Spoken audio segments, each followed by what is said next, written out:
A lot of people around this country are afraid. They are afraid.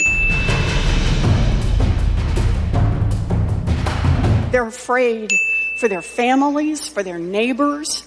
They are afraid for the children locked up in detention centers down at our borders, afraid for the children in lockdowns in our public schools.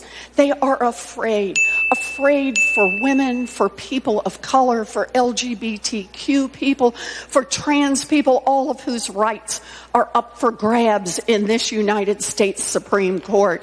They are afraid for our nation, afraid for our planet. And the danger is real. Our democracy hangs in the balance. Middle-class people are afraid of you because they think you're going to tax the bejesus out of them. And they don't like it. And the people who would normally love you are afraid of you. Well, let's talk a little bit. It doesn't matter if you're scared. And no matter what lies ahead, we are not afraid. This is our moment. There's a lot at stake in this election. And I know people are scared. But we can't choose a candidate we don't believe in just because we're too scared to do anything else.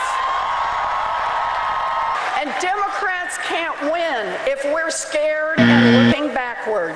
I am not afraid.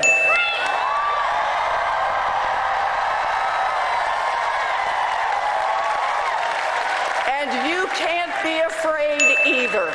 For my Secretary of Education, the first, it has to be someone who's taught in a public school. Hello?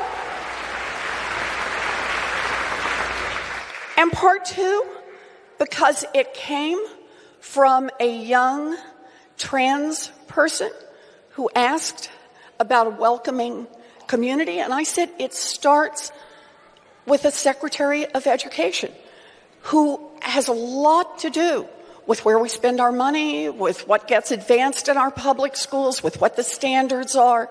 And I said, I'm going to have a Secretary of Education that this young trans person interviews on my behalf. And only if this person believes that our Secretary or Secretary of Education nominee is who is committed to creating a welcoming environment, a safe environment, and a full educational curriculum for everyone, will that person actually be advanced to be Secretary of Education?